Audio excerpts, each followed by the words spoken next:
stratégique, non, pas question de Guérino. Le Guérino est un loin possible. Mon petit Hubert, ce que tu as à me dire n'ayant probablement aucune importance, tu me diras ce soir, hein, ou demain, ou dans 8 jours. Et pourquoi pas sur la commode? Mais oui, c'est sa vraie plage, je l'ai dit 100 fois. Veux-tu, oui ou non, te préparer? Oui, ma tante. Poule mouillée, chic, croustac, croustac, croustac. Ma tante! Tu es encore là? Tu as manqué de me faire briser cette statuette. Et vous, ne brisez-vous pas ma vie par votre intransigeance et par vos préjugés? Il me prend que je suis amoureux. Comme ça, tout d'un coup, à 10h du matin, en sautant de cheval. Non, ma tante, c'est très sérieux. J'aime. Et peut-on savoir qui? Une femme. Bien, merci de cette précision. Je n'ai pas supposé une seconde qu'il s'agissait d'un sapeur-pompier. Je vous en prie. Mon garçon, après tout, si ça te fait plaisir. Je ne vois pas en quoi ça t'empêche d'aller changer de costume, alors presse-toi. Pardonnez-moi, ma tante, mais je ne vous quitterai pas avant que nous soyons bien d'accord, car non seulement j'aime, mais je veux me marier. Ah ben bravo, de mieux en mieux.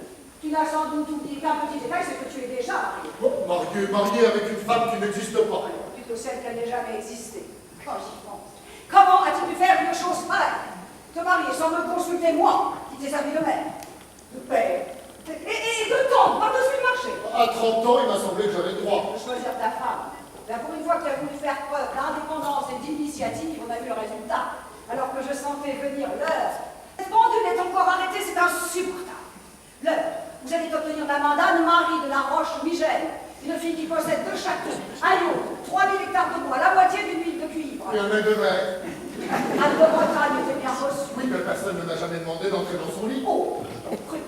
Je préférais donner ton nom à une aventurière. Mais qui aurait pu deviner? Moi, pour débusquer ce gibier-là, j'ai un flair de chien d'arrêt. Je le renifle. Mais maintenant, depuis 10 ans, je ne cesse de vous le répéter, les choses se sont passées si vite. Mais trop vite.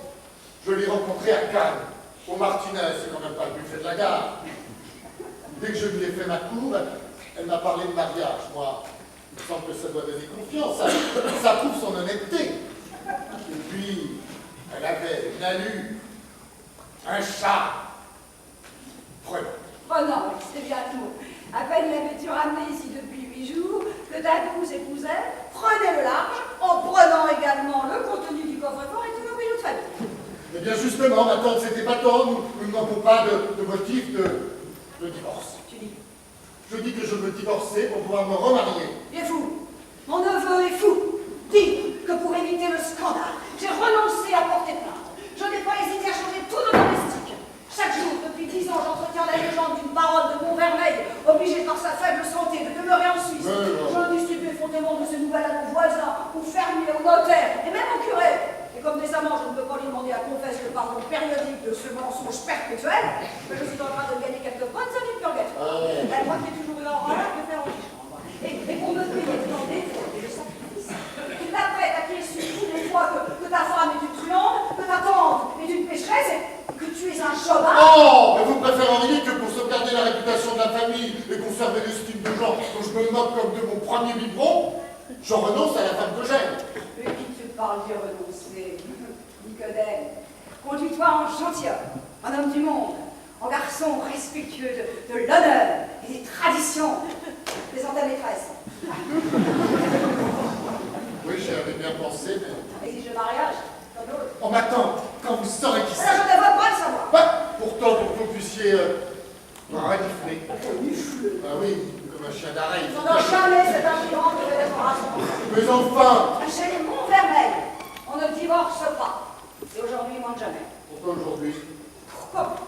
Tu as oublié le chapeau de ton frère. Le chapeau? Mais quel chapeau? Mais le chapeau rouge, le cardinal, qu'il est sur le point d'obtenir pour notre fierté à tous. Oh, c'est vrai, j'avais oublié le chapeau. Ah, mais tu choisis bien ton moment.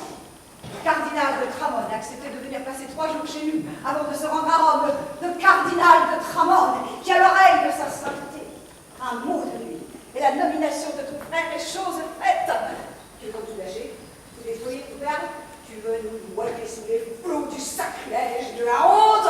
Et mon père dit tout depuis 3 quarts d'heure. La malédiction du ciel est sur cette maison. Tout ça par ta faute. Parce que tu es possédé du démon de la chair. Oh! Une fois tous les 10 ans! Oh non, mais la fin les convenances, les fables, le pas.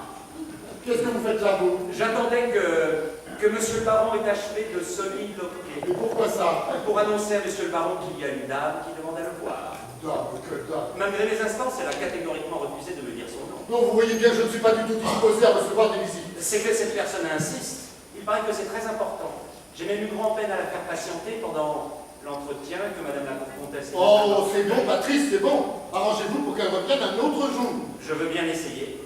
Alors, c'est-il un château ou une salle d'attente? Mais enfin, Voilà 20 minutes qu'on me fait poireauter en compagnie de ce larvin qui a l'air d'avoir avalé son balai. Madame, je vous en prie. Ah, vous, lâchez-moi le coude et dégagez la piste. Allez vous remettre dans la naphtaline et n'en sortez pas avant qu'on vous siffle. Oh! Ah, mon pauvre baron, c'est du poison cette bataille. Ouf!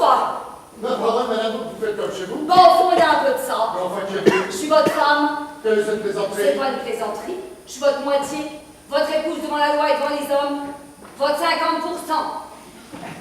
Ben quoi? Ben ne restez pas là à me regarder avec des yeux qui vous sortent de la tête comme un escargot devant un chausse-pied. Répondez-moi. Vous êtes mariée? Oui. Et de son jeune fille, comment elle s'appelle, votre dame? Mais est-ce que ça vous regarde? Eh ben, je vais vous le dire, moi. Elle s'appelle Antoinette Mercier. En effet, mais je ne vois pas en quoi. Oui, mais moi, je le vois. Parce qu'Antoinette Mercier, c'est mon nom. J'étais toute petite comme ça que je m'appelais déjà Antoinette Mercier. Mais madame, je n'ai aucune raison d'en douter, mais je ne vois pas en quoi cela vous autorise à prétendre. Que je suis votre femme? Mais vous êtes durable. Puisque je vous dis que je suis Antoinette Mercier. Enfin, vous avez bien épousé Antoinette Mercier. Alors, si vous avez épousé Antoinette Mercier, comme je suis Antoinette Mercier, je suis votre femme. Mais madame, avec ce genre de syllogisme, on peut aller très loin. Car enfin, si toutes les madames Dupont venaient trouver le même monsieur Dupont pour lui dire « Mon cher monsieur Dupont, puisque je m'appelle Dupont et que vous vous appelez Dupont, je suis madame Dupont », ce pauvre Dupont aurait sur les bras vraiment beaucoup de madame Dupont. Mais il n'a rien compris. Mais je ne vous ai jamais dit que je suis Madame Dupont. Je suis Antoinette Mercier, ça n'a aucun rapport. Mais je trouve au contraire qu'il est éclatant, le rapport. Car de même qu'il existe en France des milliers de Dupont, il doit y avoir quelques centaines d'Antoinette Mercier. Ah, ça c'est impossible. Mais vous n'en avez épousé qu'une. Et c'est vous? Et c'est moi. Oui, je crois, c'est une idée fixe. Alors ça y est, vous décidez à me croire. Mais certainement. À quoi vous vous contrariez davantage? C'est vous. Oh, c'est bien vous. J'ai été enchanté de faire votre connaissance. Mais revenez donc un de ces jours quand j'aurai moins à faire. Oui, oui, je vois bien. Vous pensez que j'ai des papillons sous la bajour. Madame, si vous n'êtes pas folle, moi je n'ai pas la berlue. Mais je suis certain que ce n'est pas vous qui m'avez répondu oui devant monsieur le maire. Mais c'est qui s'énerve. Il va se faire mal. Allons, mon biquet, calmez-vous et appelez-la. Qui ça? Ah ben justement, l'autre, celle qui vous a répondu oui. Vous allez voir, dès qu'elle sera là, tout deviendra clair comme le jour. Je regrette, la baronne n'est pas au château. Je vais l'attendre, ça vaut la peine. Eh bien, vous risqueriez d'attendre longtemps. La baronne réside toute l'année en Suisse. Elle a malheureusement des bronches fragiles. Alors il vaut mieux qu'elle soit pas là, parce qu'avec moi, qu'est-ce qu'elle aurait pris pour son rhume? Madame, ma patience a des limites. La mienne aussi, justement. Non mais rendez-vous compte. Mettez-vous à ma place, et à celle de Jules. De Jules. Oui, Jules. Mon Jules. 2 mois qu'il ne sait plus servir un apéritif sans faire déborder le verre, parce qu'il ne me quitte pas les yeux. Oh, je peux pas lui en vouloir, s'il m'aime. Oh, je l'aime bien, moi. Quand je le vois, les manches retroussées derrière le comptoir, ça me trouble au point que je rends la monnaie sur 1000 chaque fois qu'on me donne un billet de 500. Alors vous comprenez, ça pouvait plus continuer comme ça, ou alors c'était la fin du cochon. Du cochon? Mais quel cochon? Le cochon qui sommeille, le restaurant que je tiens tout près des Halles. Oh, faudra venir me voir, mon baron, quand vous viendrez à Paris. Oh ben tenez, tiens, je dois avoir une carte sur moi. Non mais arrêtez! Non mais par pitié, arrêtez!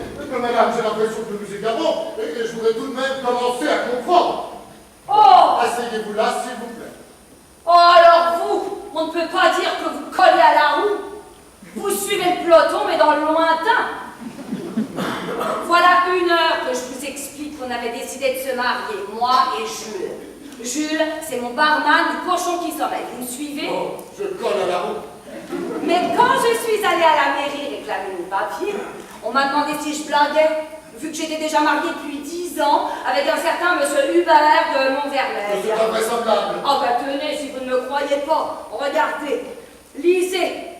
Voilà l'extrait de naissance qu'on m'a délivré. Mercier, Antoinette, Euphémie, Séraphine. Oh, ils m'ont pas gâté. Mariée là en bas à Cannes, à De Montfermeil, Hubert, Godefroy, Andoche. Oh ben ils vous ont pas raté non plus. Je ne comprends pas, je ne comprendrai jamais. Oh, c'est ce que je me suis dit d'abord. Oh, j'en sais une tête. Jules, il croyait que j'avais voulu être bigoresse. Et puis un jour, comme j'en parlais au commissaire de police du 2e, à l'habitude, il m'a dit « Tâchez donc de vous rappeler, est-ce qu'on ne vous a jamais volé vos papiers d'identité ?» Et puis je me suis souvenu qu'en effet, il y a 10 ans, j'avais perdu mon sac dans le métro avec tous mes papiers. Par exemple. Alors, je m'excuse de vous porter un coup pareil, mais la femme que vous avez épousée, c'est une imposteuse. Oh là là là là. Elle s'est mariée sous mon nom en se servant de mes papiers qu'elle avait trouvés ou achetés, je sais pas moi. Et légalement, votre seule femme, c'est moi. L'autre, elle vous dit rien. Oh là là là là là là là. Oh, c'est un drôle de tour qu'elle m'a joué là. Il faut encore que je m'estime heureuse qu'elle n'ait pas fait une douzaine d'enfants sans me demander la permission. Oh là là là là là là là là. Ah, vous êtes comme moi. Vous demandez pourquoi qu'elle a fait ça. Mais c'est tellement facile à deviner. Oh, les 800 000 francs n'étaient pas son petit essai. Elle avait un casier. Un casier? Oui, un casier encombrant qu'elle voulait dissimuler. Parce qu'elle cachait les 800 000 francs. Mais non, le coffre. Dès le début, elle savait qu'elle s'en irait. Qu'elle s'en irait du coffre. Oh, ben moi aussi, je m'en doutais un peu après tout ce que vous m'avez dit. Mais il n'est pas question de ça, mais vous ne comprenez donc rien à rien. Bon alors là, dites donc, c'est chacun son tour. Hein. Si vous croyez que c'est commode de s'y reconnaître dans votre calimatia. C'est vrai, excusez-moi autant pour moi. Au point où nous en sommes, il vaut mieux que je vous dise tout. D'abord, entre mari et femme, on ne va rien se cacher. J'ai maintenant la conviction que la femme que j'ai épousée a utilisé vos papiers pour faire peau neuve. Et elle vous a épousé pour se ranger des voitures. 8 jours après son installation au château, elle s'enfuyait en emportant l'argent et les bijoux contenus dans notre coffre-fort. Mais comment pouvez-vous la laisser vivre tranquillement en Suisse après un coup pareil? Mais la Suisse, c'est une fable destinée à expliquer son absence aux yeux du monde. On l'a arrêtée, elle est en prison. Mais nous n'avons même pas alerté la police. Autrement, pensez au scandale. Mais alors où est-elle? J'en sais rien et j'espère bien ne jamais recevoir de ces nouvelles. Oh, bah tout compte fait, ça va s'arranger plus gentiment comme ça. D'abord, si elle avait été là, cette volaille, comment que je lui volais dans les plumes? Et puis, il aurait fallu engager un procès. Un procès en... attends, ils m'ont bien expliqué ça, un procès en... En usurpation d'état civil. Je l'avais sur le bout de la langue, il voulait pas sauter. Et puis il y a d'autres moyens qui m'ont dit. Oh, il paraît que c'est très simple et que ça va très vite. On va divorcer. Ah, oui, bien sûr, divorcé. Bon, soyez tranquille, sous un prétexte qui ne fera tort ni à vous ni à moi. Incontabilité d'humeur.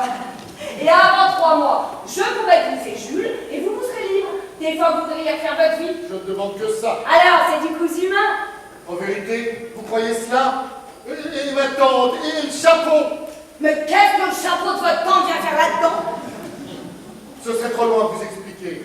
Sachez simplement que chez les Montfermeil, on ne divorce pas. Je me suis déjà heurté à l'opposition farouche de ma tante. Eh ben, allez me chercher votre tante, moi, je vais lui dire 2 mots. Je ne crois pas que ce soit le bon moyen, c'est une partie que je dois jouer très serrée. Vous allez retourner à Paris. À Paris? Sans que, sans que nous... Il m'est impossible d'aborder la question, disons, avant quelques jours. Mais chassez toute appréhension de votre esprit, nous sommes alliés. Alliés? Certes, faites-moi confiance, je vous le demande en grâce. Oh, ce que vous causez bien. Moi, quand on me parle comme ça me fait froufrou dans l'oreille et toc-toc au cœur, je sais plus refuser. Alors c'est promis, hein, vous allez m'écrire, me donner la réponse. J'irai peut-être vous l'apporter moi-même. Oh, ça, ce serait trop nul. Alors vous vous souvenez bien, hein, le cochon qui sommeille, au hall. N'ayez crainte, mes hommages, madame. Vous êtes gentil. Alors au revoir, à un de ces jours. Très bien. Oh, vraiment, c'est trop. Oh, mon sac. Permettez-moi de vous accompagner. Comme vous voudrez, avec plaisir. Excusez-moi, je suis un peu émue. Vous comprenez, je n'ai pas l'habitude de fréquenter les barons.